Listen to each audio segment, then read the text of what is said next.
السلام عليكم ورحمة الله وبركاته. أصحابتك كسو دوادا channelkayga sheekooyin iyo qisooyin.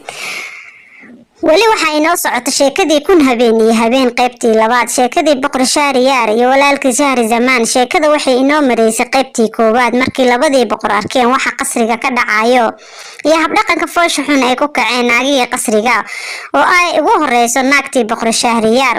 boqor Shahriyaar markuu arkay waxa naagtiisa ay sameynayso ayuu aqligii ka duulay, wuxuuna walaalkiis ka yar ku yiri nabad walaalo aan meeshaan isaga tagnay, waxba oogama baahnin boqortooyo ilaa aan ka aragno in adduunkan ay ku nool yihiin dad ina la mid ah ama inaga liitaan. markaas ayuu ogolaaday, kadibna labadoodii si wada jir ayay uga baxeen qasriga ayagoo uga baxay qaab qarsoodi ah.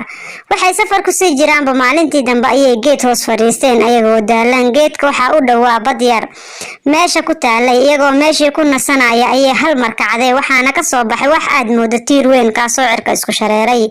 markay arkeen waxay dareemeen cabsi weyn, iyagoo geedka orod ku fuulay waxayna sii fiiriyeen waxa badda ka soo baxay wuxuu yahay. mise waxa badda ka soo baxay waa jinni aad u weyn, aadna u dheer oo feero weyn, wuxuuna madaxa ku xambaarsan yahay sanduuq weyn.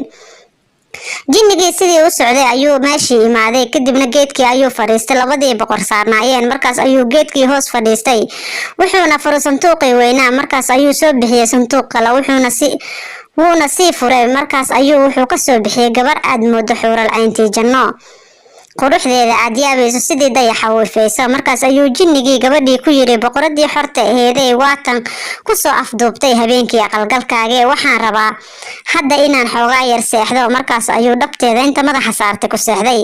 gabadhii iyadoo meelaha fiirfiirinaysa ayay isheeda qabteen labadii boqor ee geedka saarnaa. markaas ayay madaxii jinka inta dhabteeda ka qaaday dhulka dhigtay, kadibna u soo jeesatay dhankii labadii boqor una ishaartay inay soo degaan. markaas ayay dhaheen jinnigan cirfiidka ayaan ka baqaynaa. markaas ayay tiri soo dega, haddaynan soo deginna cirfiidka ayaan soo kicinaya.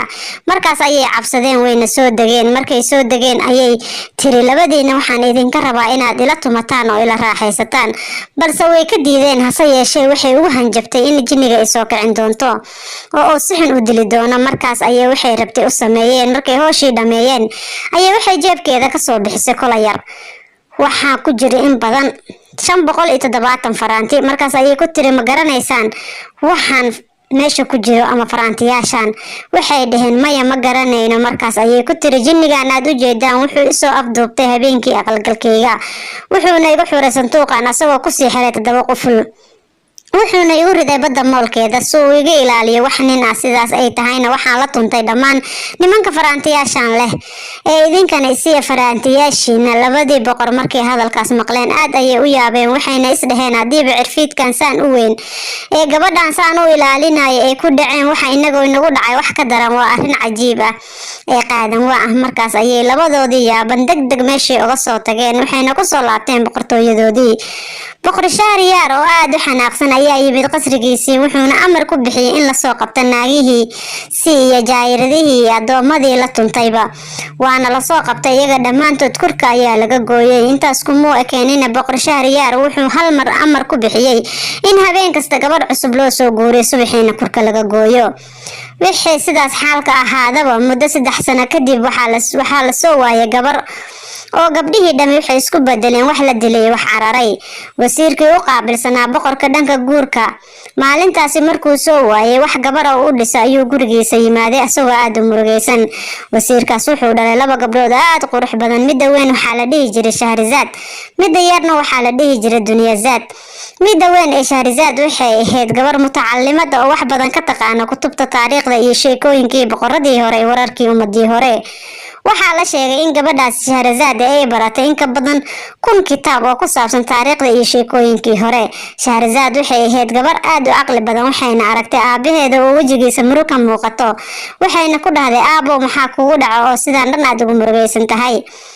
markaas ayuu wasiirkii gabadhii u sheegay sidee wax u jiraan, wuxuuna ku yiri waxaa layga rabaa inaan caawa boqorka gabar u dhiso, haddaan u dhisi waayana kurka ayaa liiga goynaya. markaas ayay Shahrizaad aabaheed ku dhahday aabo aniga ii guuri mid ayay noqonaysaa in lay dilo ama inaan madax furasho u noqdo gabdho badan oo muslimiin oo halaagsami lahaayeen. markaas ayuu wasiirkii ku dhahay aabo waan ku cabsanaya ee naftaada halisa gelinin. markaas ayay ku tiri waan ku qasbanahay midaasi waa laga maarmaan ee aabi ii guuri. markaas ayuu ku yiri waxaan kaaga cabsanayaa inay kugu dhacdo wixii ku dhacay dibigii iyo dameerkii oo ninkii beeraleyda ahaa lahaa. markaas ayay tiri oo maxaa ku dhacay aabow? sheekadii dameerka iyo dibiga iyo ninkii beeraleyda ahaa asxaabta way socotaa sheekada waa inoo habeen dambe.